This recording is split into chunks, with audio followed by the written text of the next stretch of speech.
घेतलं मिळतंय हे पुढे महाराज नाम मुखात आलं पाहिजे आणि नामस्मरण केल्याशिवाय जनाबाईने सांगावं असं असं नामस्मरण करा विठ्ठल विठ्ठल मनात चालताना तर तुम्हाला पुण्य प्राप्त होईल आणि पुण्य प्राप्त झाल्यानंतर भगवंताची प्राप्ती तुम्हाला लवकर होईल.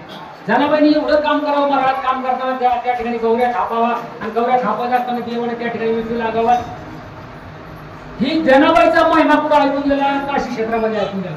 काशी क्षेत्रापर्यंत बातमी पसरली की जनाबाई पंढरपूरमध्ये ती भक्त आहे की जनाबाईला प्रत्यक्ष देव त्या ठिकाणी जळू लागतात. जनाबाईला सगळी कामं करू लागतात. जनाबाईची डोकं विचारतात. जनाबाईला न्हाऊ घालणारा देव आहे. जनाबाईची सगळी कामं देव करतात. हे कोणाला कळलं? काशी क्षेत्रामध्ये कबीर महाराजांना कळलं. कबीर महाराज काशी क्षेत्रावरून पायी निघाले. संत कबीर 6 महिने त्याला पंढरपूरला यायला लागले. 6 महिने आल्यानंतर त्या ठिकाणी पंढरपूरमध्ये विचारू लागले जनाबाई किधर रहती है, कहाँ है जनाबाई महाराज, कहाँ है जनाबाई महाराज. सगळ्यांना विचारायचे. आता यांना सगळ्याला जनी मारायची सवय लागली. जनाबाई महाराज कोणाला समजे ना पंढरपूर मध्ये म्हणायचे जनाबाई महाराज तो या नाही राहते. आता यांना म्हणायचं मोठं प्रश्न असेल मोठा वाणा असेल मोठं शिष्य संप्रदाय असेल महाराज म्हटल्यानंतर तिथं बरंच दिमाग असतो ना महाराजांचा. महाराजांचा खूप मोठा संप्रदाय शिष्य संप्रदाय असेल म्हणजे जनाबाई किती नाही म्हणजे जनाबाई तुम्हाला जनी पाहिजे का ओच ओ जनी जनी बोलताय आप वो जनाबाई किती राहते म्हणजे ते बघा नामदेवाचं घर त्या नामदेवाच्या घरात दासी म्हणून काम करते जा त्यांच्या घरी. कबीर महाराज तिथे गेले जनाबाई किती आहेत म्हणजे जनाबाई आताच घरातलं काम केलं सगळं भांडी कुंडी घासली तिने दळण बिळण केलं आता गौरे यायचा गेली म्हणजे महाराजांचे गौरे विषय नको. कबीर महाराज म्हणजे ऐसा दिवशी महाराज होते. कबीर महाराज ठीक आहे किधर गई म्हणजे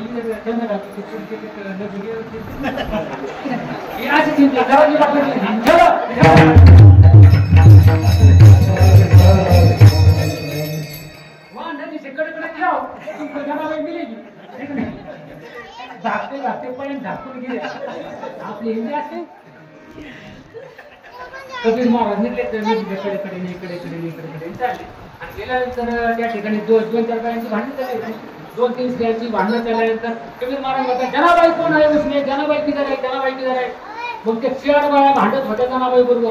त्या 4 एका बाजूला झाल्या आणि त्या जनाबाई एकटीला टाकलं बाजूला म्हणजे हो देखो हे जनी ना हो जनाबाई आहे म्हणले आमसे झगड़ा करती ना वो जनाबाई झगड़ा करती है और संत मी काशी क्षेत्र से यहाँ तक आया महिमा सुन के आया म्हणजे एवढे मोठे संत मला वाटलं की जनाबाई आणि हे तर भांडतात म्हणजे भांडणारे पुढे संत असतात नाही भांडणं करणारे संतच नसतात म्हणजे कबीर महाराज निघले पाठीमागे.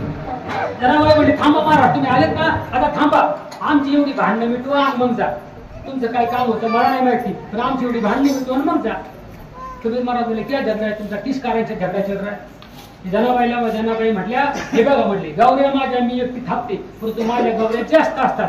ह्या 4 मिसरीला बसतात काहीच काम करतात ज्या गौऱ्या वेचतच नाही माझ्या गौऱ्या जास्त असतात ह्या चोरतात माझ्या गौऱ्या. माझा ढिगल एवढा झालाय आणि यांचा बघा किती मोठा आहे याच्यात गौऱ्या सगळ्या माझ्याच आहेत आणि ह्या मला गौऱ्या देत नाही. त्या म्हटल्या एका हाताने किती वेळ 2 हाताने किती वेळ करणार एवढ्याच केल्या आम्ही 4 ढिगल एवढा लागलाय यार ते आमच्याच या नाही म्हटले या गौऱ्यांना जनाबाई म्हणते या गौऱ्या माझ्या आहेत. आता कबीर महाराज तुम्ही न्याय निवाडा करा. आता न्याय निवाडा कसा करायचा गौऱ्यावर काय त्या ठिकाणी नाव आहे का शिकाय कसा न्याय निवाडा करायचा. कबीर महाराज म्हटले कसं ओळखायचं आता तुमच्या गौऱ्या तर सगळ्या सारख्याच दिसतात कसं ओळखायचं.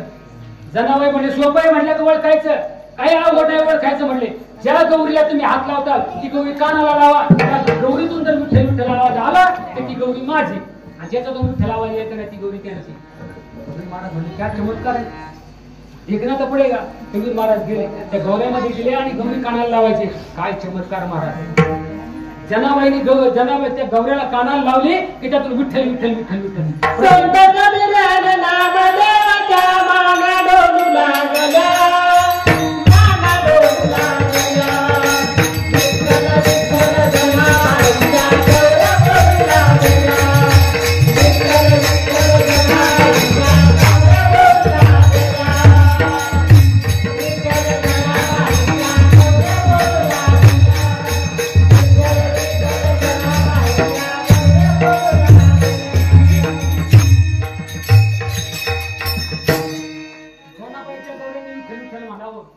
जनाबाईला विचारलं जनाबाई त्या महिमा आहे पंढरपूरची लोक वेडी आहेत म्हणले कबीर महाराज म्हणतात पंढरपूरची लोक वेडी आहेत जनाबाईला त्या ठिकाणी चोर ठरवतात, जनाबाईला त्या ठिकाणी कामं करायला लावतात. पण पंढरपूरचे लोक वेळीच म्हटले, जनी जनी तो सब कहे, जनी जनी तो सब कहे, लेकिन जनी तो नामदेव की दासी है, लेकिन दास कबीर ये कहे, जनाबाई तो सब संतन की काशी है, जनाबाई सब संतन की काशी है.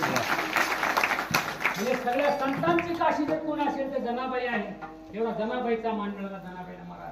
आणि संत कबीरांनी त्या ठिकाणी पाय धरावं जनाबाई महाराजांचं, आणि जनाबाईने त्या ठिकाणी वाळवंटामध्ये सुंदर अशा प्रकारे गाणं म्हणावं जनाबाईने.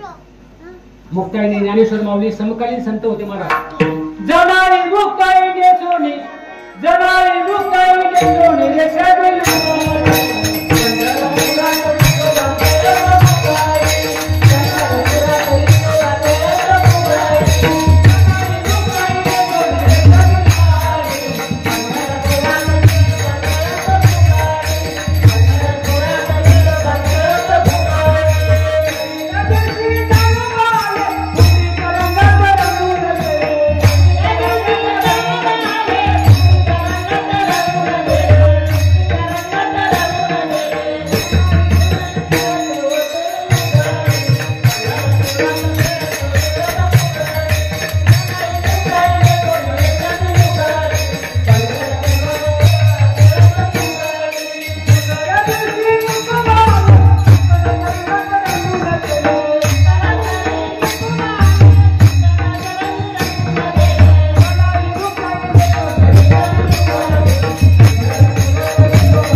जनाबाई आम्हाला एक सांगा म्हटले, विठोबाचं नाम घेतल्यानंतर आमचं खऱ्या अर्थानं आमचं तरुणोपाय होईल का? आम्ही तरेल का त्या नामातून? जनाबाईने म्हणावं निश्चित तुमचा तरुणोपाय होईल. जनाबाई म्हणतात तुम्हाला करायचंय तर दुसरं नामच करावं सांग,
नाम तारक आहे. नामाने अपार लोक तारली.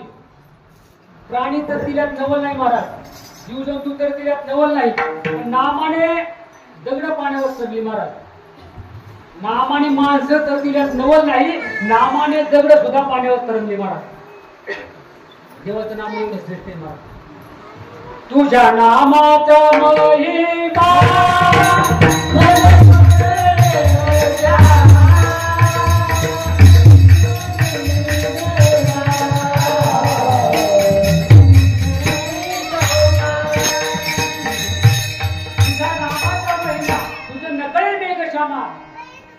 देवाला सांगितलं तेव्हा तुझ्या नामाचा महिमा हा तुला सुद्धा समजणार नाही महाराज. देवाचं नाव मोठं की देव मोठा, देवाचं नाव मोठं की देव मोठा महाराज. ज्यावेळेस सेतू बांधायचा होता, लंकेकडे जायचं होतं, हनुमंतानं लंकेमध्ये उड्डाण करून सीतेचा शोध लावला आणि त्या ठिकाणी पुन्हा नदीच्या समुद्राच्या कडेला आले.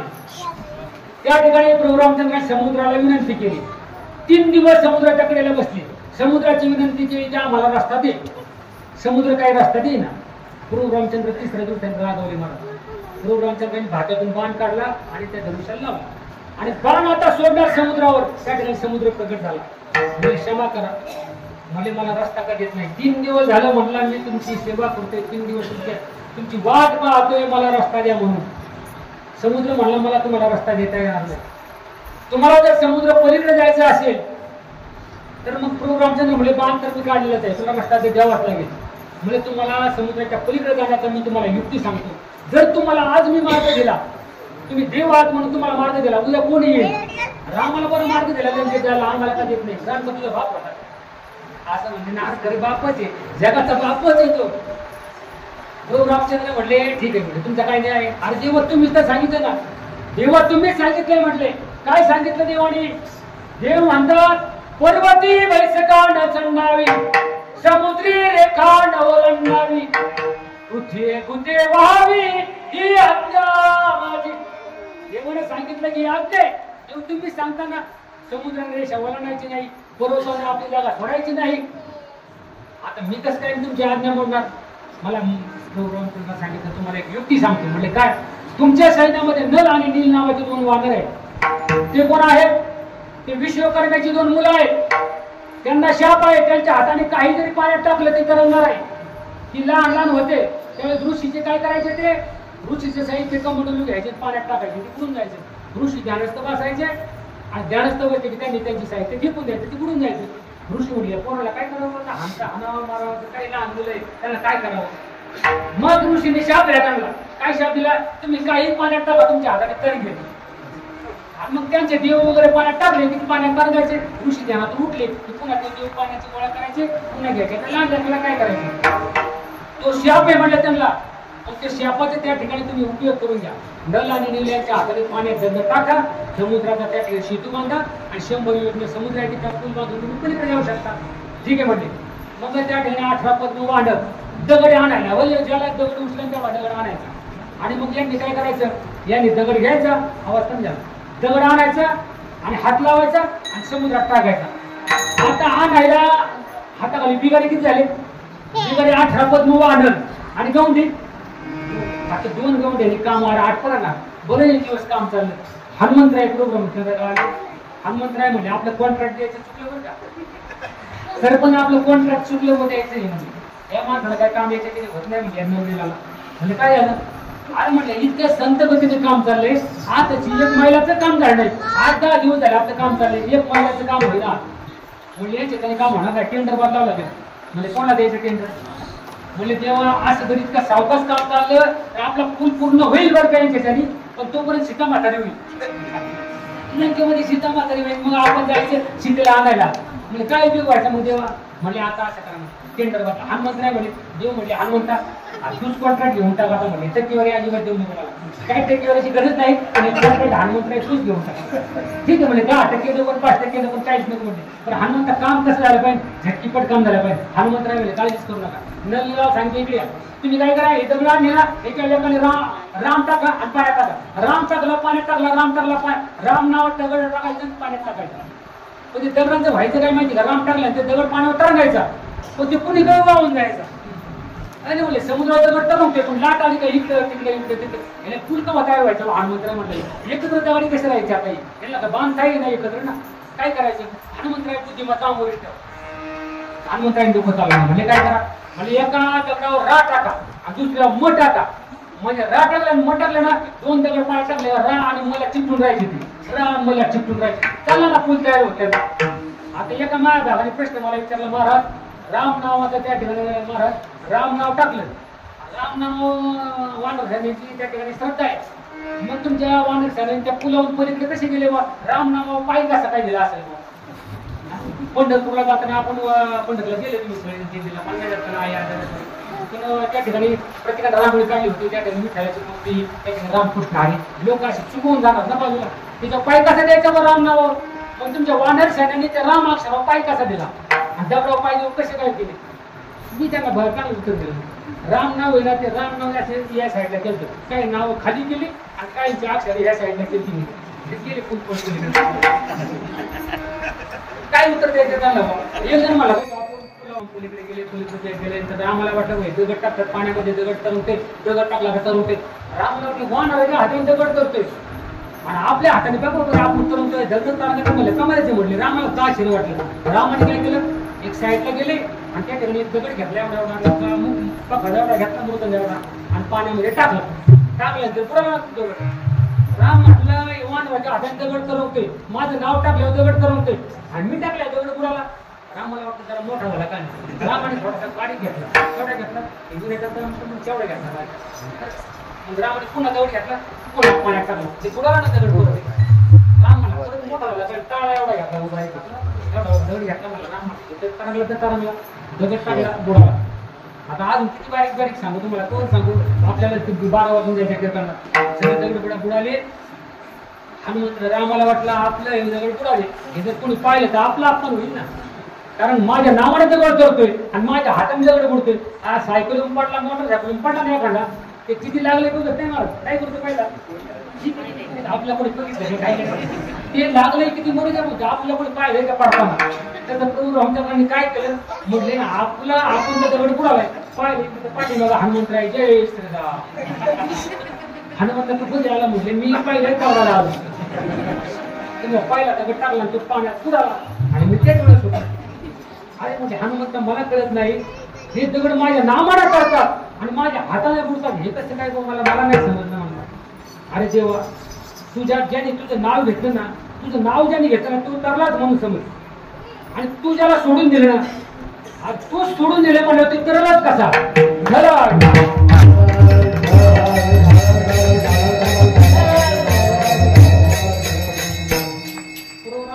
झोपले होते झोपत असताना हनुमंतरायांनी पाय दाबता हनुमंतरायाचं श्रीराम जय राम जय जय राम श्रीराम जय राम जय जय राम श्रीराम जय राम जय जय राम मोठ्याने चाललेलं गुरु रामचंद्र म्हणले तुझं पाय दाबायला बोलत होते मला झोप लागावं म्हणून तू पाय दाबतो मोठ्या म्हणजे श्रीराम जय राम जय जय राम श्रीराम जय राम जय जय राम अरे म्हणले भास्कर हनुमंत आता कोण तुम्हाला झोप तर लागेल पाय दाबतो झोप लागेल नाही म्हणजे तुझं कानात सारखं श्रीराम जय राम जय जय राम हनुमंतराय म्हणजे अजिबात नाही तुझं पाय दाबील पण नाम बंद करणार नाही अरे राम म्हणतात मी सांगते म्हणून तरी बंद करणार मी स्वतः राम आहे ना मी सांगतो ना तू आता राम नावात म्हणायचं बंद कर तुम्ही सांगितलं तरी तुमचं ऐकणार नाही म्हटला दुसरं काही सांगा म्हटलं मी ऐकेल पण तुम्ही हे सांगितलं ना राम नाम बंद कर अजिबात करणार नाही अरे म्हटले मी सांगतो तरी बंद करत नाही कशा करता घेतो राम नाम म्हणले तुमची प्राप्ती व्हावी म्हणून घेते अरे म्हटले तुला आता माझी प्राप्ती झालीच आहे ना मग आता कशाला घेतो देवापर्यंत मला ही प्राप्ती कशामुळे झाली तुमच्या नामामुळे झाली आणि हे जर मी बंद केलं तर तुमची मला प्राप्ती होणार नाही म्हणून त्या नामस्मरण तुम्ही जरी सांगितलं तरी मी तुमचं नामस्मरण सोडणार नाही देव म्हटले माझं नामस्मरण तुला असं वाटतं का माझं नामस्मरण आणि माझ्यापेक्षा मोठं आहे अरे देव म्हटले तुझं नामस्मरण तुझ्यापेक्षा मोठंच आहे तुझं नाव तुझ्यापेक्षा मोठं आहे म्हणून तर मी घेतोय देव फक्त काय करतो तुम्ही राम आहात ना तुम्ही फक्त अयोध्येच्या लोकांना तारतात तुम्ही राम आहात फक्त अयोध्येच्या लोकांना तारतात परंतु तुमच्या नामानं अन्नपूरचे लोक सोडून करतील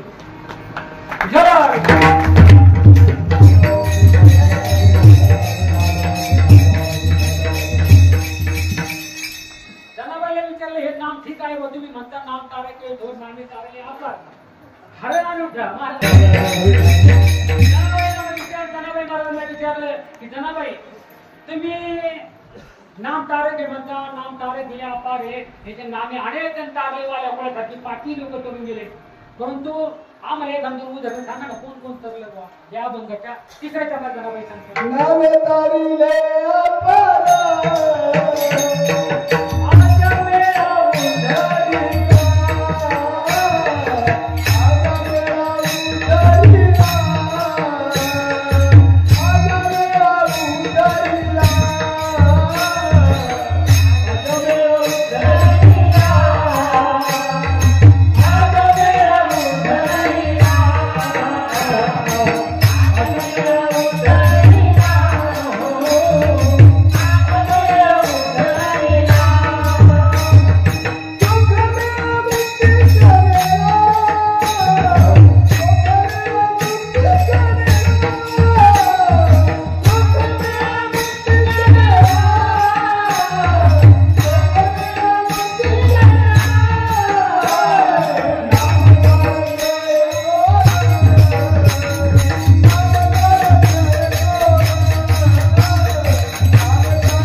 ज्याचं नामस्मरण केल्यानंतर पुण्य प्राप्त होते ना तिथे नक्की तोंडाने करा मारा.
नाही करता आला ना, जनाबाईने सांगितलं तसं जर आपल्याला नाही परमार्थ करता आला तर आपला मनुष्य जन्म वाया गेलाय समजून झाला म्हणा.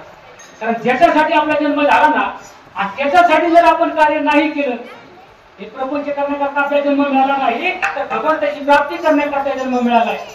हे जरी नाही कळालं बघा तुझा येईल,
काही बरोबर घेऊन जाणार नाही.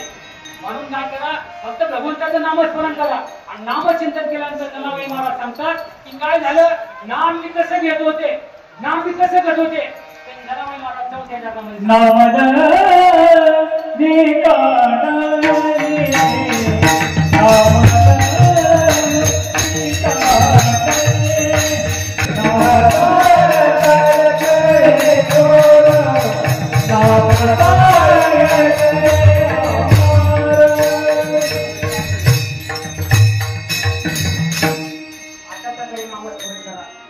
जनाबाई म्हणतात नामदळणी कांडणी म्हणे नामयाची जणी. नामस्मरण दळण करा, कांडण करताना, काम करताना, काही करताना नामस्मरण जर केले ना तर भगवंतापर्यंत जाऊन पोहोचतो. मला ते करा भाई, मला नाही काम आहे, मला कामामुळे सवड नाही. सवड तोडतं मोकळे का तुझं? तोंडाने काय काम करतो का? हे तर आवत चाललंय किंवा नांगर चाललाय मी काय तोंडाने नांगर धरतो का? कोणतरी काम करत असताना, गाडी चालवत असताना, गाडी चालवताना तोंड मोकळं जावं. तोंडाने देवाचं भगवंताचं नामस्मरण करा. नामस्मरण केल्यानंतर भगवंताची प्राप्ती होत असते. भगवंत आपल्याला त्या ठिकाणी नामस्मरणाने खऱ्या अर्थानं आपल्या जीवनाची पूर्तता होत असते. म्हणून जीवनामध्ये वागत असताना माणसानं चांगलं वागा, निष्कलंक जीवन जगा, त्याचबरोबर चारित्र्याला सांभाळा. एखादा डाग लागला की माणसा जीवनाचा डाग निघून जात नाही. आणि माणसाला जीवन जगत असताना नम्रतेला फार महत्व आहे. महाराज नम्र झाला होता त्याने कोंडले आनंद. माणसाला जीवन जगत असताना किती मोठं पद मिळालं, किती मोठं झालं आपण, तरी परंतु या मातेला विसरता कामा नये. काही माणसं इतकी दाट असतात तर त्या गाडीची काच खाली करत नाही. मग त्या गाडीतून कोण गेले हे कळत नाही. कोणी दिसतात गाडीची काच गेली, त्यांच्या माणसं वाटतं आपल्याकडे गाडीची काच खाली. काही माणसं इतकी दाट असतात, त्या झाडाला फळं नाहीत ना, ती झाडं कधीच वाटत नाही. मला ज्या झाडाला फळं असतात ना ती झाडं जमिनीकडे झुकलेली असतात. आणि पण जी झाडं ज्या झाडाला काहीच येत नाही ना ती झाडं दाट असतात. वाळलेली लाकडं मोडतात पण वाटत नाही. महापुरामध्ये मोठे झाडं पण मिळून पडतात, पण हळू असतात. म्हणून जीवनामध्ये असं जीवनामध्ये वागावं. ज्याला सहन करण्याची शक्ती आहे ना तो जीवनामध्ये मोठा होतो. ज्याच्याकडे सहनशीलता नाही करतात. आता एखादा मोठा होतो ना, मोठा झाला का मोठा झाला, मला गावडे साहेब खूप आवडतं. कोणी काही बोललं ना त्यांनी सहन करावं. म्हणून आमदार साहेब होता काही कोणालाही नाही, किती कोणी काय बोलत सहनशीलता आपल्याकडे जर असेल ना आपल्याला मोठं होण्याकरता सहनशीलता जीवनामध्ये लागते. मला सहनशीलता नसेल तर मोठा होत नाही. एका लावाराने काय केलं, दुकान टाकलं. मला दुकान पहिलंच होतं, पण त्याचं साहित्य सगळं असं इकडे तिकडे निघून गेलं, काही तुटून गेलं, फुटून गेलं. त्यांनी काय केलं, संपूर्ण साहित्य नवं आणलं. नवं साहित्य आल्यानंतर गावकऱ्यांना बोलले, सरपंच साहेब तुम्ही सगळेजण या, आपले साहित्य नवं आणले, आता नव्या साहित्याची पूजा करायची. मग सगळ्यांना बोलवलं, त्या साहित्याची पूजा करायला लागली. मग सरपंच साहेब आले आणि त्या साहित्याची तुमच्या हस्ते पूजा करायला घेतलं. पहिले ते नवीन हातोडी, चिमटा, भाता, त्या भाट्याची पूजा करू लागली. मला थांबा, त्या भाट्याची पूजा करायची नाही म्हणले, हातोड्याची करू दे. नाही म्हणजे हातोडा ते नवं ना म्हटले, नव्या साहित्याची पूजा करायला घेतो आम्हाला. नाही म्हणजे त्याची नाही पूजा करायची. म्हणजे कशाची करायची, म्हणजे त्या आयरणीची पूजा पहिली का. अरे म्हणजे ती आयरणी जुनी आहे म्हणले. म्हणजे आजोबा पंजोबाची मला आठवत नाही म्हणजे कवाची आयरन येते. त्या आयरणीची पूजा पहिली करा. म्हणजे काय आयरणीची पूजा करा, आयरन तर जुने ना म्हटले. म्हणजे आयरणीची पूजा कशा करता करायची, तर आयरन हे हातोडे आतापर्यंत तुटून कितीतरी संपून गेले. चिमटे गेले, छाने गेले, हातोडे गेले, आतापर्यंत सगळं तुटून गेलं म्हटले. परंतु आयरन जशीचे तशीचे म्हटले. का तशीचे, कारण त्या आयरणीने काय केलं, घाव सहन केले. म्हणून आयरणीची जे घाव सहन करतो ना त्याची पूजा आधी होती. महाराज पूजा होती. माणसाला सुद्धा देवाला सुद्धा देव पण येतं ना, काय तिचे 1000 गाव ते देव सहन करतो. 2 दगड होते, 2 दगड घेतले पूजाकडे बनवायला, मूर्ती बनवण्याकरता. मूर्ती बनवत असताना एका दगडाला हाणायला गेला. दगड म्हणा नको नको नको नको म्हणा, एवढं हाणतो एवढं खटकत असतात. मला देव व्हायचं नाही बा म्हणतात. ते अजिबात देव पण मिळू नकोच मला. म्हणजे नाही देव व्हायचं का, नको म्हणले. त्यांनी फेकून ते बाजूला त्या मूर्ती काढला, ते दोघांना टाकून दिला. जरा सपाट दगड होता, त्याने बाजूला टाकला. दुसऱ्या दगडाला त्यांनी मूर्ती बनवायला सुरुवात केली. आणि मूर्ती बनवत असताना सुंदर अशी त्या दगडाची मूर्ती तयार झाली. मूर्ती तयार झाल्यानंतर मूर्तीची प्राण प्रतिष्ठा झाली. मूर्तीला मंदिरात बसवलं. बसवल्यानंतर सुंदर असं मंदिर झालं. त्या मूर्तीची पूजा होऊ लागली. त्या ह्याने तुपाने करा आंघोळ घालायला लागले. फुलांचा हार त्या मूर्तीवर येऊ लागले. दगडाचं काय झालं, मला 2-3 फटके खाऊन ते कटाळले होते. म्हणे नको आपल्याला जेवण द्यावं. लोक म्हणले नारळ फोडायला दगड कुठे, नारळ फोडायला दगड कुठे. म्हणजे तो सपाट दिसतो ना, ते नारळ फोडायला ठेवा म्हणे. मग त्याला सपाट वरती ठरवून दिला. लोकांना सांगितलं इथे नारळ फोडा. जे एका देव नारळ करायचा, नारळ फोडायचा. ते दगड म्हणला, बाबा म्हणला ते फटके खाल्लेले परवडते, रोज खावं लागते. त्यावेळेस देवा किती देवाची मजा आहे. म्हणजे मी 1000 धावून त्या ठिकाणी छेने हातोड्याचं सहन केलं. म्हणून मला निरोप प्राप्त झालं. तुला सहन झाले म्हणून आता खान नारळाचा माप येतोय, नारळ फोड देऊ टाकायचं. जसं आपल्याला जीवनामध्ये मोठे पण जर प्राप्त करून घ्यायचं असेल ना तर त्या ठिकाणी काय करावं, भगवंताच्या त्या ठिकाणी आपण सहनशीलता आपल्या जीवनामध्ये असावी. अशा प्रकारे केलेली सेवा तुमच्या सर्वांना करतो. आणि कीर्तनाचा योग मला गोरख महाराज सांगले पावसात भिजत माझ्या करता आले महाराज. त्यांना शूटिंग करायची महाराज. आता 36व्या वर्षी अंगापूरचं आणि 36व्या वर्षी निदान शूटिंग तर झाली पाहिजे. युट्यूबला जर कार्यक्रम राहिला तर आणि जरी म्हणून गेलो तरी हाताचा अंगापूरमध्ये 36व्या वर्ष 3 टप्प्यापूर्वी 16 झाला होता. असं सगळ्यांच्या लक्षात राहील. सुंदर अशा प्रकारे शूटिंग करताना आपल्या 2-4 दिवसांची शूटिंग पाठवते. ती शूटिंग पाहायला भेटेल. ओंकार महाराज घेतले सुंदर तुळशी घेतल्या महिलांनी खूप सुंदर अशा तुळशी घेतल्या आणि या ठिकाणी आपली टाळकरी मंडळी आणि मध्ये आले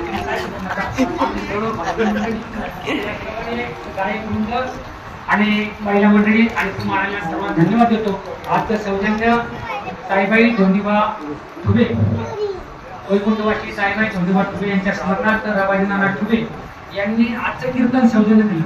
त्यांच्यामुळे तुम्हाला आज कीर्तन ऐकायला मिळालं. महाराज खूप लांबचे होते परंतु त्यांनी सौजन्य दिलं म्हणून तुम्हाला महाराज भेटले. नाही तर महाराज तुम्हाला भेटत नव्हते. आजच्या नानांनी ठरवलं असताना मला महाराज इंद्रकर आणायच्या वेळेला मला जाऊ आज कीर्तन कॅन्सल. परंतु नानाचा मोठेपणा आहे ते म्हणजे ठीक आहे विलासणारा पण मला आणि तुमचं एवढं प्रेम महाराज एवढे हार मी तर बऱ्याच लोकांना सांगतो मी मेल्यानंतर माझ्या मैत्रीला पण माझ्या कीर्तनाला यावं मला कीर्तन आलं तर तुम्ही दिसताय तर माझ्यावर किती प्रेम आहे तुमचं माझ्यावर किती प्रेम आहे हे मला आता दिसतंय. मी गेल्यानंतर काय तुम्हाला पाहणार जिवंतपणे एकमेकावर प्रेम करायला शिका महाराज. जिवंतपणे एकमेकावर प्रेम करायला शिका आणि आपल्याला आपण मोठ्या म्हणायला शिका. हे महत्वाचं आहे. आपण जर आपल्या गावाला बाबू म्हणलं तर किती बाबू म्हणणार. आपण जर बाब्या म्हणलं तर आपलं गाव नाही तालुका बाब्या म्हणणार. आपण आपल्याला मोठं करायला शिका आणि आपण इतर परवर्तक करणार आहे. आपण बीडचे तसे आमचे महाराज आपण बोलवतो परंतु आपल्या गावात एखाद्या सरपंच म्हणले आपल्या गावात किती तयार झाले 36 वर्ष झाले आपल्या गावात किती टाळकरी तयार झाली काय करावं या परवर्तक तुम्ही ओळख नाही. हळूहळू आणि आता सुरू करून परमार्थ येण्याचा प्रयत्न करू. आणि विशेष सांगायचं म्हणजे